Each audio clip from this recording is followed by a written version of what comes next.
Assalamualaikum warahmatullahi wabarakatuh. Perkenalkan, saya Abdul Ghafur, NIM 2011050100006 dari kelas PS1. Di sini saya akan menjelaskan sedikit tentang pendapatan nasional dan metode perhitungan pendapatan nasional makro Islam. Yang pertama dimulai dari pengertian atau definisi pendapatan nasional. Pengertian di sini dapat ditinjau dari dua sudut pandang. Yang pertama, dari pengertian produk nasional kotor atau gross national product. Yang kedua, dari pengertian pendapatan nasional kotor atau gross national income. Dari pengertian produk nasional kotor, pendapatan nasional yaitu keseluruhan dari barang dan jasa-jasa yang dihasilkan oleh suatu masyarakat di dalam waktu tertentu, biasanya dalam waktu 1 tahun. Sedangkan dari pengertian pendapatan nasional kotor, pendapatan nasional yaitu keseluruhan pendapatan yang diterima oleh suatu masyarakat dalam pengertian manpower yang umumnya mempunyai jangka waktu 1 tahun. Poin yang selanjutnya yakni pendapatan nasional dalam perspektif Islam. Dalam ekonomi konvensional menyatakan GDP atau GDP real dapat dijadikan suatu ukuran kesejahteraan ekonomi. Saat waktu GDP naik, maka diasumsikan bahwa rakyat secara materi bertambah naik posisinya, ataupun sebaliknya. Tetapi berbeda dengan ekonomi Islam. Hal yang membedakan adalah ekonomi Islam menggunakan sistem ekonomi dengan penggunaan parameter falah. Falah adalah kesejahteraan yang sebenar-benarnya, di mana komponen-komponen rohaniah masuk dalam pengertian falah ini. Ekonomi Islam dalam sebuah arti sistem ekonomi merupakan sistem yang dapat mengantar umat manusia kepada kesejahteraan yang sebenarnya. Pada intinya, ekonomi Islam harus mampu menyediakan suatu cara untuk mengukur kesejahteraan ekonomi dan kesejahteraan sosial berdasarkan sistem moral dan sosial Islam. Pendapatan nasional dalam ekonomi Islam harus dapat mengukur penyebaran pendapatan individu rumah tangga. Yang kedua, harus dapat mengukur produksi di sektor pedesaan, serta harus dapat mengukur kesejahteraan ekonomi Islam. Dan yang poin selanjutnya, konsep pendapatan nasional. Di konsep ini terdapat 5 tingkat pendapatan. Yang pertama yaitu produk nasional kotor atau gross national product yang disingkat GNP. Yang kedua, produk nasional bersih atau net national product yang disingkat NNP. Yang ketiga, pendapatan nasional bersih atau net national income yang disingkat NNI. Yang keempat, personal income. Dan yang kelima, disposable income. Yang pertama, produk nasional kotor adalah jumlah nilai dari barang dan jasa yang dihasilkan oleh suatu masyarakat dalam waktu 1 tahun berdasarkan harga pasar yang berlaku.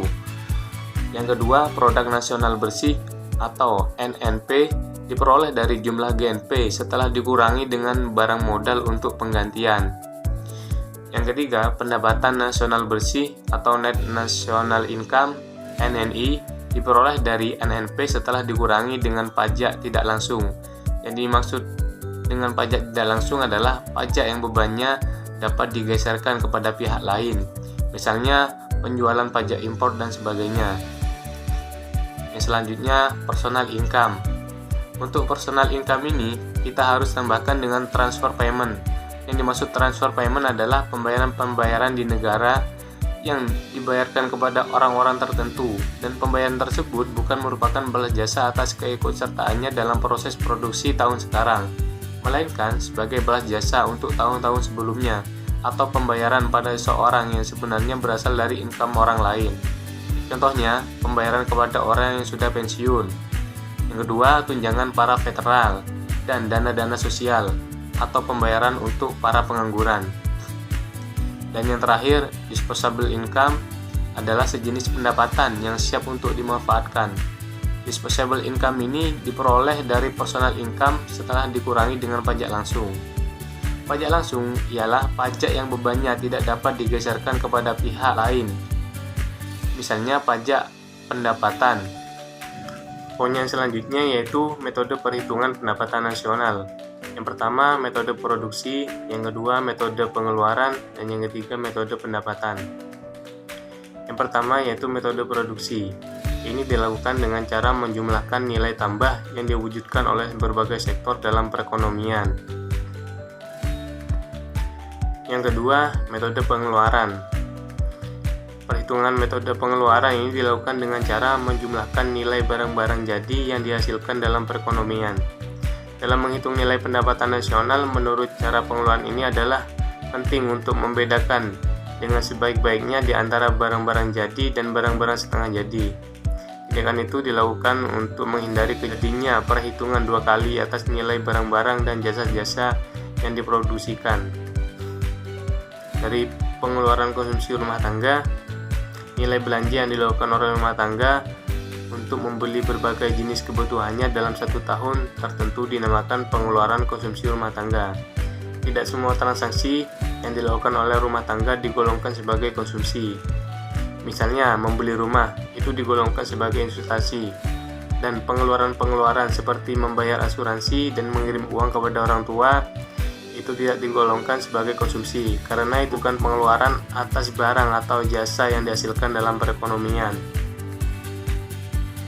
Di pengeluaran pemerintah, berbeda dengan rumah tangga yang membeli barang untuk memenuhi kebutuhannya. Pemerintah membeli barang terutama untuk kepentingan masyarakat, yang termasuk dalam pengeluaran ini antara lain pengeluaran untuk menyediakan fasilitas pendidikan dan kesehatan, pengeluaran gaji untuk pegawai pemerintah, dan juga pengeluaran untuk mengembangkan infrastruktur untuk kepentingan masyarakat.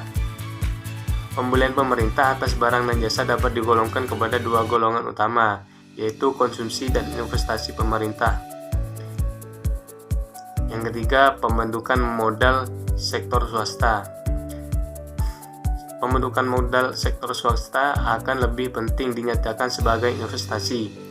Yang dimaksud dengan pembentukan modal sektor swasta adalah pengeluaran untuk membeli barang modal yang dapat menaikkan produksi barang dan jasa di masa yang akan datang.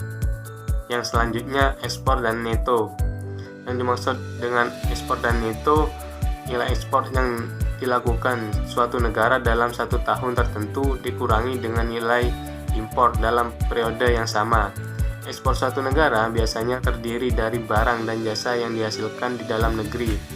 Oleh sebab itu, nilainya harus dihitung ke dalam pendapatan nasional. Dan yang ketiga, metode pendapatan. Metode ini dilakukan dengan cara menghitung jumlah pendapatan dari seluruh warga negara atau masyarakat yang berasal dari penggunaan faktor-faktor produksi.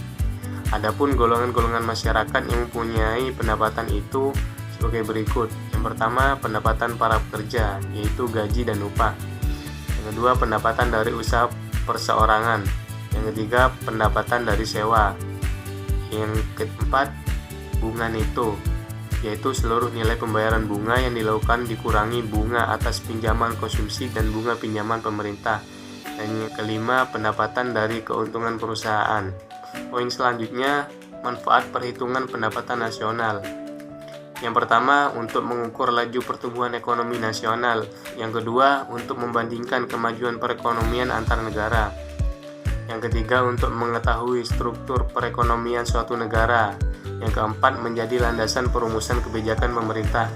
Yang kelima, mengetahui dan menelaah struktur perekonomian nasional. Yang keenam, menentukan besarnya kontribusi berbagai sektor perekonomian terhadap pendapatan nasional. Yang ketujuh, mendapat informasi soal tingkat kemakmuran masyarakat atau rakyatnya. Yang kedelapan, membantu pemerintah untuk melakukan evaluasi dan mengatur perubahan yang terjadi.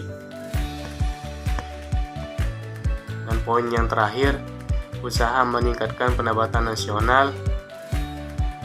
Beberapa cara yang bisa dilakukan untuk meningkatkan pendapatan nasional yaitu meningkatkan pembangunan nasional di segala bidang. Yang kedua, meningkatkan kualitas sumber daya manusia melalui peningkatan mutu pendidikan nasional dan pemberian pelatihan-pelatihan formal dan non-formal. Yang ketiga, memberikan kesempatan kepada perusahaan-perusahaan swasta untuk bisa mengembangkan usahanya bagi terciptanya kemajuan ekonomi. Yang keempat, mendorong dan meningkatkan perkembangan industri kecil dan rumah tangga sebagai penopang sekaligus mitra bagi pergerakan industri menengah dan industri besar.